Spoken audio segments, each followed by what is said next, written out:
HR classes. This chapter is about work analysis. Sometimes I'll call it job analysis.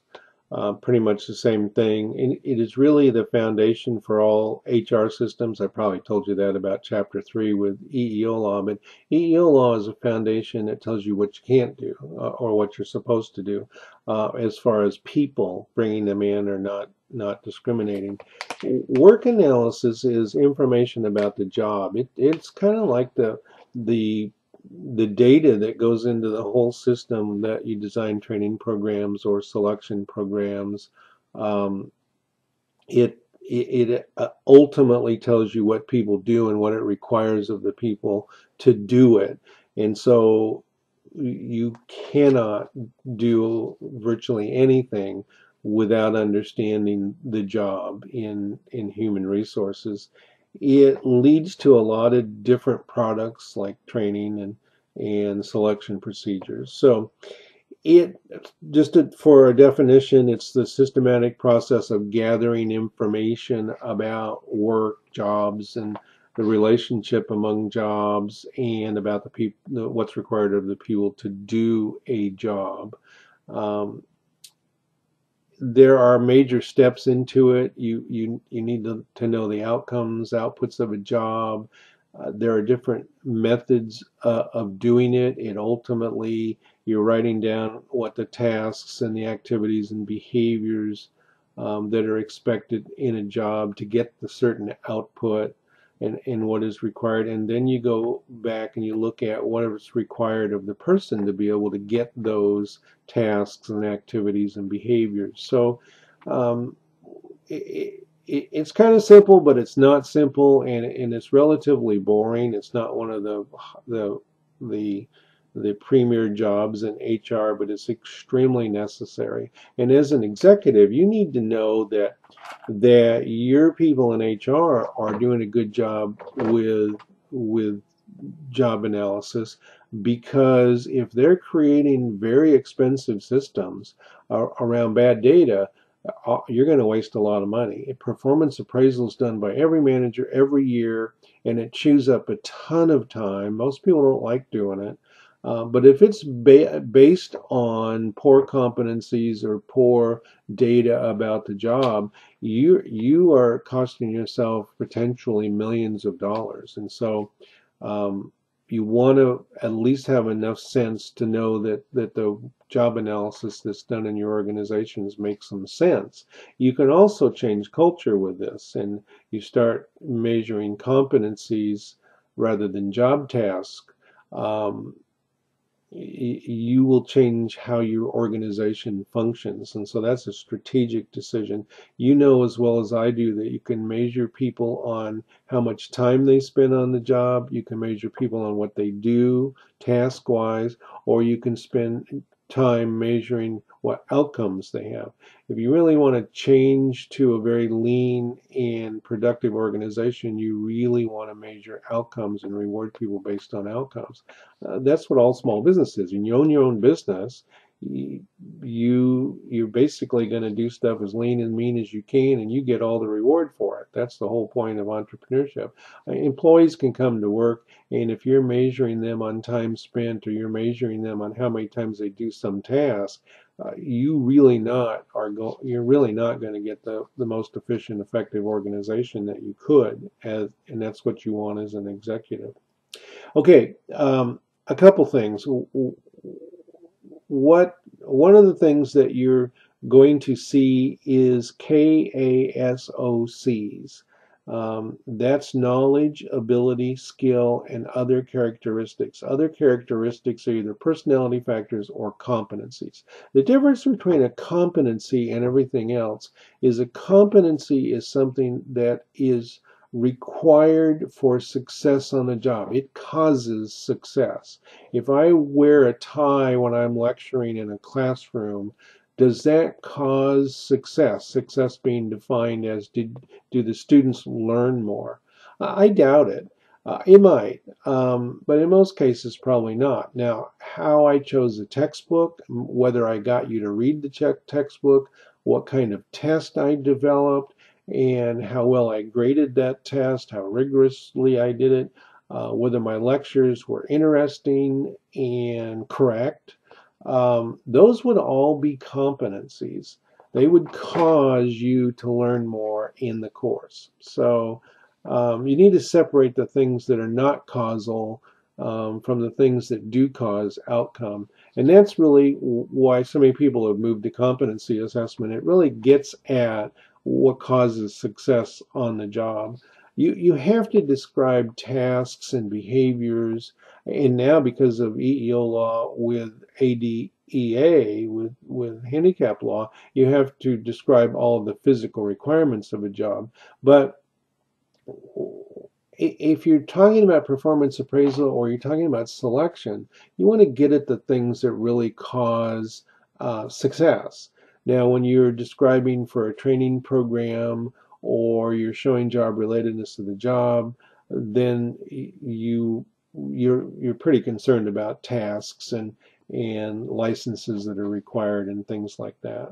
So pay attention to KASOCs.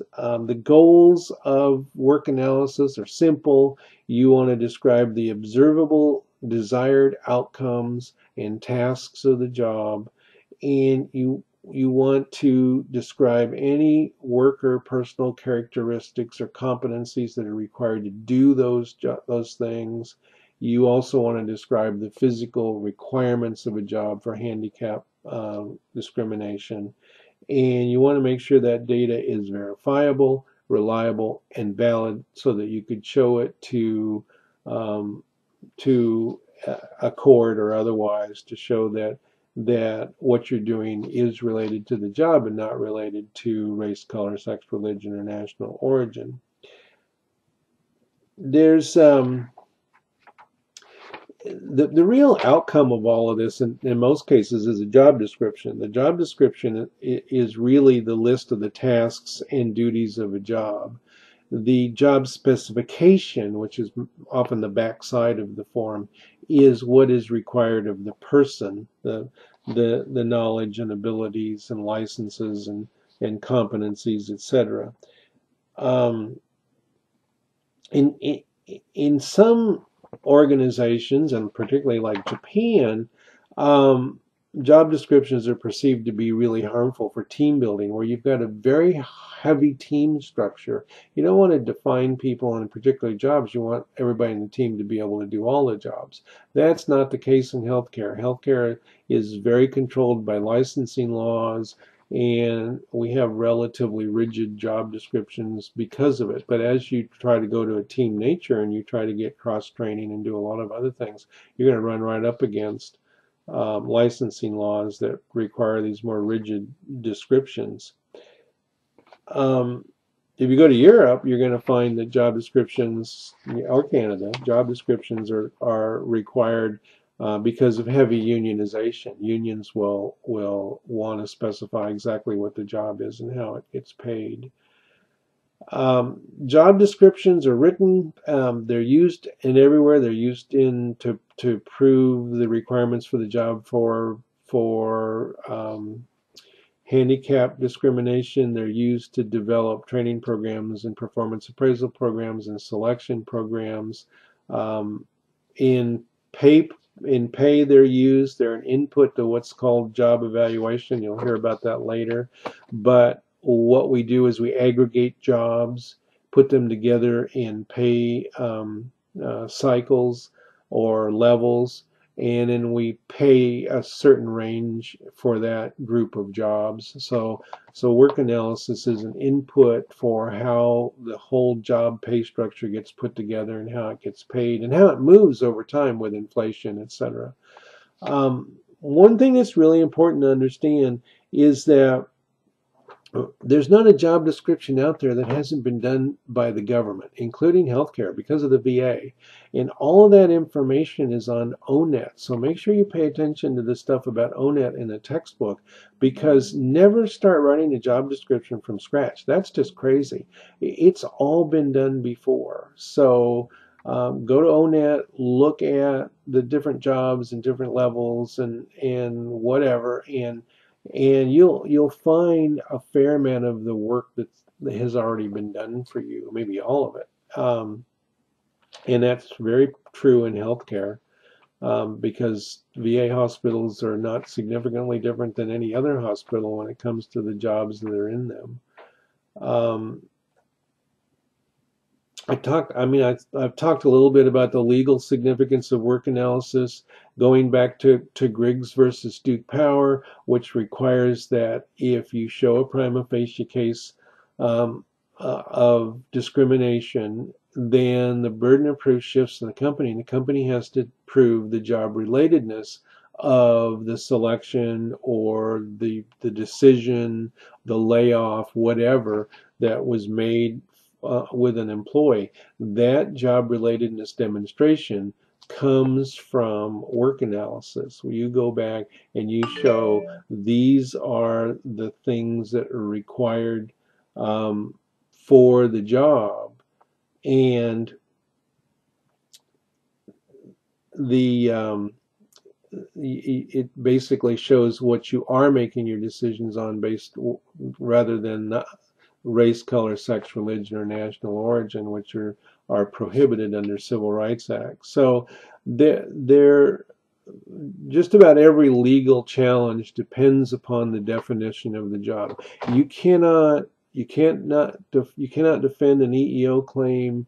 You cannot build a good training program or selection program or performance appraisal program um, without good job analysis data. So it's just one of the things as an executive that you make sure that it gets done.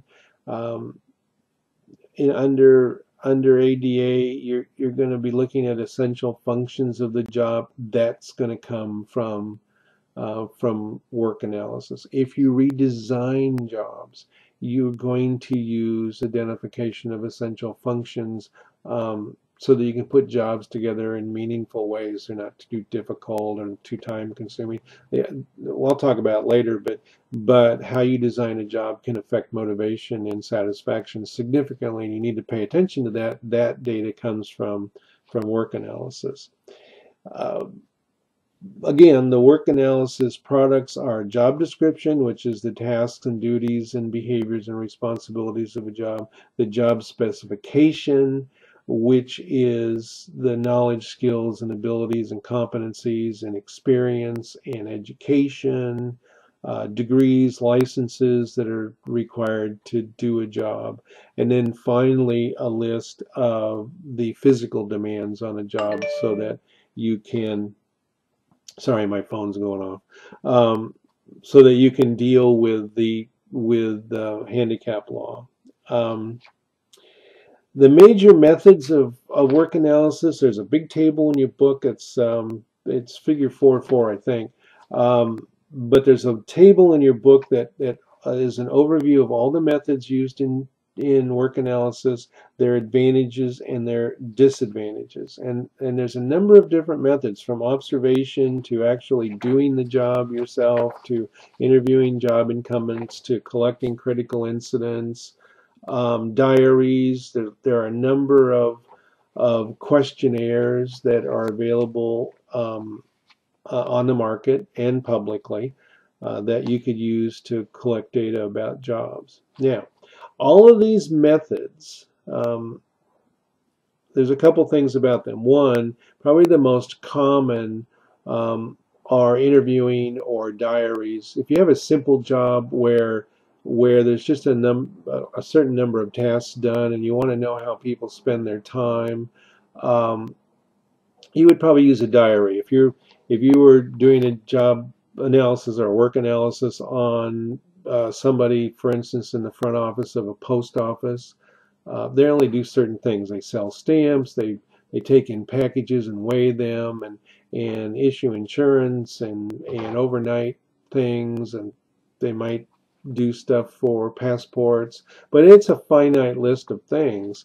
And you could put a diary together where they could just check off what they did all day long, and that would be a form of collecting job analysis data. More complex jobs, you're almost always going to interview the incumbents or the managers to collect the data. The other thing is that all of these methods can be thrown into categories that produce the two outputs, job description or specifications for the job. One is the task or job related methods. They produce the tasks or duties or methods or behaviors required to do the job. And person or worker oriented methods collect information on knowledge, skills, abilities, other characteristics, competencies, etc.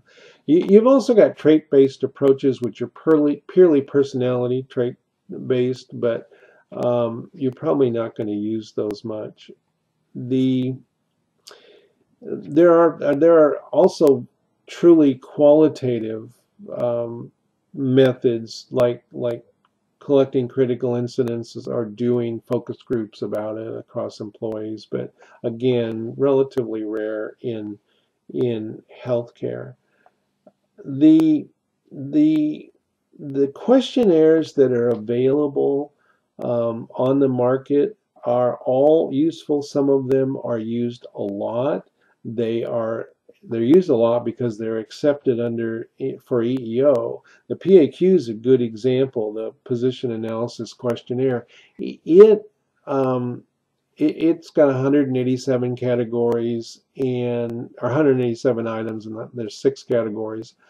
There are things like information input and mental processes and output and relationships with people, etc. But it's used in developing selection tasks a lot because it's been around for years, it's been done a lot, and there's an extensive research base that shows that it's valid. So the PAQ tends to be one of the most useful tools, particularly for supporting selection procedures in Title VII EEO cases. Um, and there are court cases that relate to that. Taylor versus James River is an example. They use the PAQ and the courts accepted it. So lots of precedent for the PAQ. Another one that's real popular is the Management Position Description Questionnaire, MPDQ. It's got almost 300 items and I think 15 sections. It also has a fair amount of research, lots of use, can be used in hiring, training type things. It it's mostly used for management jobs, and so that's why management position. So look at all of those methods that are available. Look at the ones that are available commercially. Don't forget to use ONET, but you would use one of these methods to either redo something that was in ONET or to develop something for a brand new job that you couldn't find. One of the things that is mentioned as a method is competence modeling. Competence modeling is different. A competence is something that I think I described. A competence is something that causes good work performance, and the competencies can be broken down just like everything else. If for an example, as a healthcare executive, you would have to have a number of competencies. Professional organizations tend to have 40 or 50 of them. One of them would be to understand human resource management. Well, if you look at your book, human resource management as an overall competency for administration can be broken down into 13 or 14 chapters. And so you have a competency on work analysis, and a competency on performance appraisal, and a competency on training, and a competency on selection, and a competency on collective bargaining, and so forth. So it can get complex, and if you wanted to break each of those chapters down, they would break down into pieces. If you take the Equal Employment Opportunity chapter, it breaks down into civil rights versus affirmative action, and then what's needed, what the law says, what's needed, etc. So full competence model gets fairly complex. But here's some hints about competency. One, always remember a competency is something that causes good performance. And so there are lots of things that are out there required in jobs that aren't critical to doing the job. They're just things that have to be done, getting forms signed, all that stuff. It'd be nice to eliminate all the things that don't cause good outcomes, but uh, we'd have to get rid of every controlling manager in the world, and that's probably not going to happen. But it is competence modeling is a method of work analysis. It is focused on success, what causes success. It's more often used in management positions because it's complex and it's expensive. Um, you're looking, you may be looking for underlying characteristics, you may not. Almost all hospitals have competency modeling because it's required by Joint Commission. So regardless if it's built into the performance appraisal system or it's separate, you always have competence modeling. It probably is not the only way of doing work analysis. There are probably other ways of analyzing the actual tasks on the job.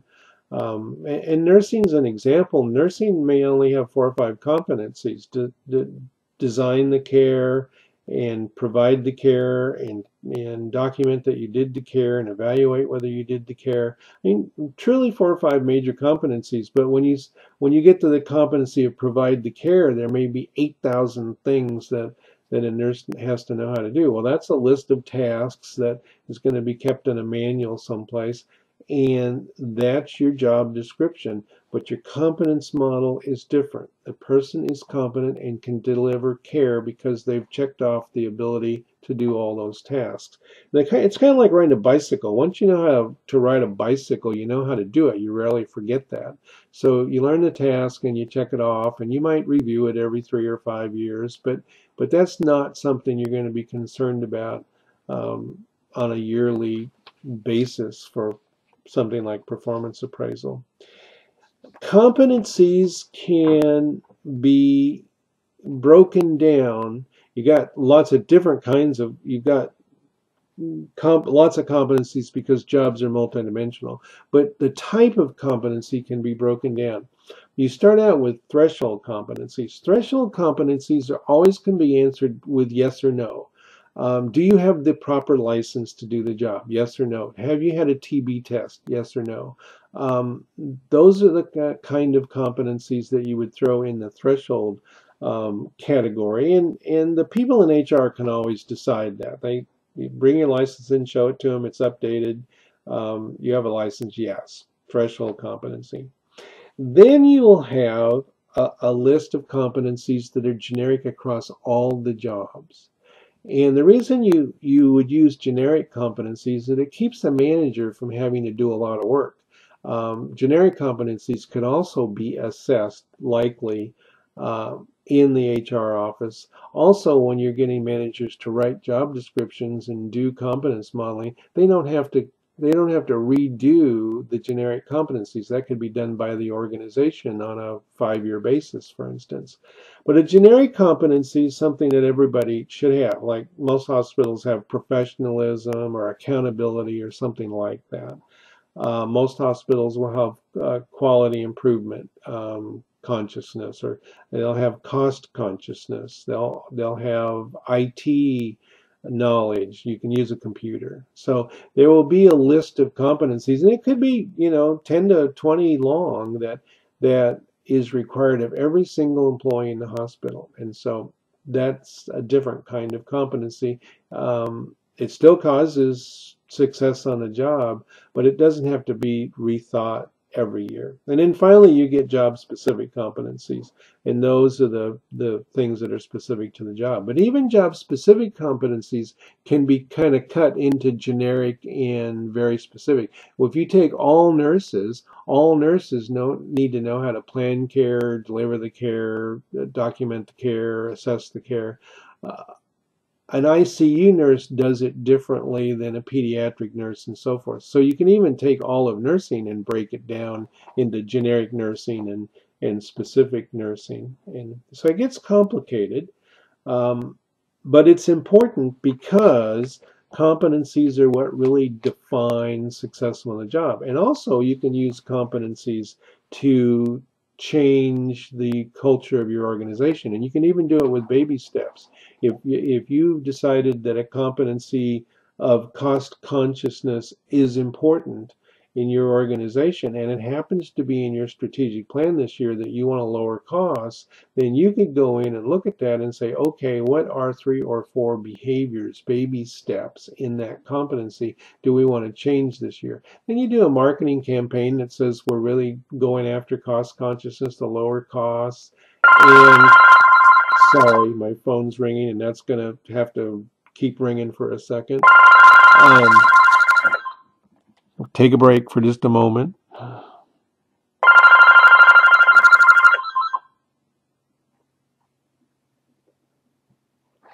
Okay, break over. Sorry. You can go into that competency of cost consciousness and pick out 2 or 3 things that for the next 6 months or so you're going to emphasize. So what you do is you tell everybody cost consciousness is one of our strategic elements this year. We really want to work on it. We want to lower costs.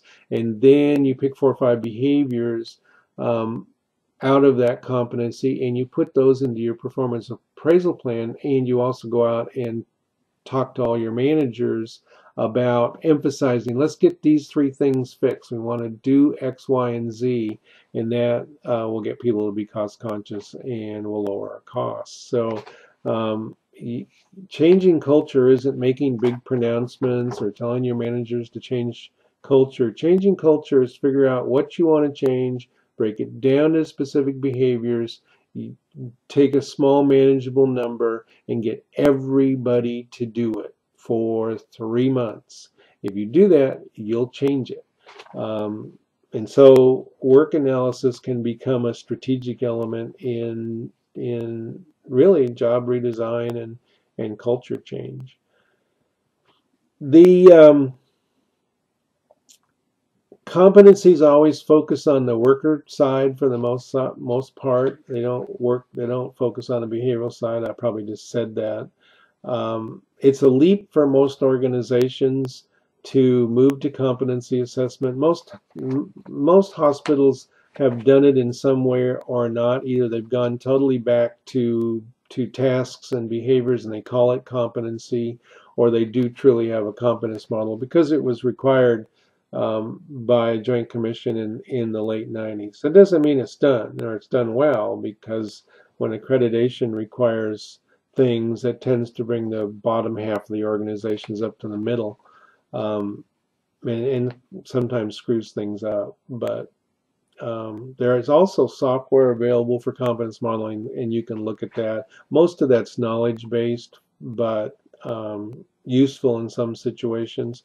Again, there's a description of ONET in your book, and that's the Department of Labor automated database for collecting all occupational information. And there are competence models and job descriptions and all kinds of things in there. Do not reinvent the wheel. There's also a description of critical incidents that as a method of doing work analysis. A critical incident is something that happened that was critically good or critically bad, and you keep a little story about it. And it's originally focused on training and performance appraisal, but it's used for a lot of things now. I mean, a critical incident is just something you write down about something that happened, and it needs to be specific. It needs to talk about observable behaviors. You need to describe the context and the consequences of what the person did. And so if you write critical incidents, you can throw them in a file, and they're very useful for performance appraisal. It's one thing to tell somebody that you're a 3 on a scale of 5 and you're not going to get a raise, or you are.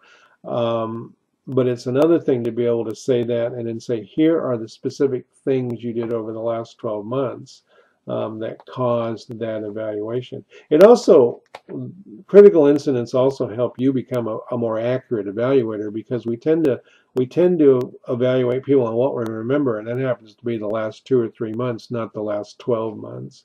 And employees know that. They clean up their act before performance appraisal. Critical incidents shortcuts all of that. It's time consuming, but Um, it's not hard to throw a note in a file if you want to really keep information about people. And of course, the higher level the job, the more likely you're to do it because it's more important. Um, there are a number of personality-based job analyses, and I'll let you look at that, the Fleischman and the job catability questionnaire. So there's a long description of different methods in your textbook. You should look at them. You should understand why they occur. But just keep in mind that you have a couple outcomes. One is what are the tasks, the behaviors of the job, and that's for training and to figure out physical characteristics of the job. And then there's job specifications, which is knowledge, skill, competencies, legal degrees and licenses. And that's a different output for different reasons. So you will use job analysis for a couple other big things. One is for pay systems. Job work analysis goes into a thing we'll talk about when we get to that chapter 10, I think, that's called job evaluation. You actually evaluate a job based on dimensions using work analysis as your input, and you put it into a job hierarchy. And every company has a pay plan which has a hierarchy of jobs, and that hierarchy of jobs is created by job evaluation using work analysis as the input. And it's really critical because you band jobs together and you pay them, and the way you change that pay across all those job categories is you go out and look at what other companies are paying, and you come back and you don't have to adjust job by job. You can adjust band by band, and saves an enormous amount of effort. It also saves you from paying people all over the place for the same job, high and low wages, which will happen without a good pay plan. So it's used there. The other is that it's used in job design. There are a number of theories of job design, but a really good one is the job characteristics model, but developed by a couple guys, Hackman and Oldham. But the job characteristics model says that there are 5 or 6 characteristics of every job, and that they control the motivation and the satisfaction of the person doing their job. So job specificity, I know what I'm doing. Job significance, how important is it? Autonomy, whether I can choose when I do it or not. Feedback, whether I get feedback about my performance. Those are all core dimensions of every job, and that's what that theory is about. There is a measure of that. It's called the JDS, the Job Diagnostic Survey. It's been around for years, but it will measure those job characteristics. If you change a job, you don't want to significantly change the job characteristics. If you have a job with a lot of autonomy and you recreate that or redesign that job such that a person doesn't have a lot of autonomy, I guarantee you their motivation will go down and their satisfaction will plummet. Those dimensions are really what cause psychological states like motivation and satisfaction. And so when you start messing with jobs, you don't want to mess with the core dimensions, which is the job characteristics model, so that you don't destroy the motivation of your workforce. If you do, you may have to get rid of everybody and hire a new group of people to do that job that are coming in fresh and don't have different expectations. They've seen what's required in that job, and that's what they expect to do. So that can get expensive and time consuming, and it's just crazy. So when you do work redesign, you tend to do analysis with the I'm going to unplug it so that it doesn't happen again. Breakover. Anyway, when you redesign jobs, you want to make sure that the job characteristics stay relatively the same, so you don't have all that disruption.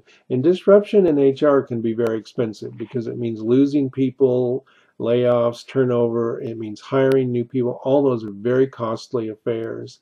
And then, of course, you're taking a 50-50 chance then that you're really going to get a good person. And um, when people go out the door, you only really want the bad people to go out the door. So all of that aside, work analysis is the input to a lot of really important functions that can save you enormous amounts of money and strategically change your institution. So there's a section on strategic job analysis too, and you can read that. But I've said enough about it. Um, the whole issue of autonomous work groups, self-managing teams, um, gets very critical for work analysis. Um, uh, in some countries, they don't, like Japan, they don't like job descriptions because it really takes away from a team autonomy, and that what meaning that everybody in the team can do all the jobs in the team. You go to other places where you're unionized in this country or Europe or Canada, you're going to find more specific job descriptions. And so there's a big variation of that. But the issue about teams is that the more self-managing a team is, the less likely you want restrictive job descriptions. And so that varies by state law, it varies by country, it varies by what kind of organization you are. Healthcare, for the most part, does not have real self-managing teams. Jobs are pretty restricted with tight job descriptions, mostly because of licensing laws. But the whole issue will be important later in your career, probably, as those things loosen up, which I think they will in HR. Um, I think that the control of licensing laws will become less. I hope it does, because it really takes away from flexibility of cross-training people and reassigning people, etc. There's a section on rating biases. A lot of job analysis and performance appraisal is done by rating something, and so or interviewing, and there's lots of bias built into interviewing or rating. So read that section. Um, it's really just kind of a methodology issue. You're going to get some more on interviewing when we get to the selection chapter. There's a whole section on interviewing and how to interview people, and so you can look at that. But remember, your most common methodologies are either interviewing the incumbent and the incumbent's supervisor, or they are rating somebody, a questionnaire. And so all the rating biases come into this. All the biases caused by interviewing can come into this. And again, you're showing the job relatedness of your systems, and you have to show that your assessment of those systems, your work analysis, was reliable and valid. And it's hard to do when you commit rater errors, etc. So just a quick sum up, work analysis is an incredibly important input. It puts the data into designing training programs, figuring out selection systems, etc. There are lots of different ways of doing it. They fall into big categories, task-oriented or person-oriented. There's a lot of information on government works websites. There are a lot of commercial instruments for doing work design. A lot of them are very good, and work analysis is used as an input in the entire pay system. It's used in performance appraisal. Ask any manager at work whether they like doing performance appraisal, and they'll all say no. But here we are, we're spending enormous amounts of energy and money doing performance appraisal on every employee in the institution every year. The question is it doing any good? And if the work analysis wasn't done well, and the instrument itself wasn't designed well, you're probably not. And it's just way too much money spent on doing it. It's better not to do it than it is to do it poorly because it's so expensive. So work analysis is kind of critical. Lots of different ways to do it. Has big legal implications. I'll let you read the book, and I guess you can call me if you want to know more.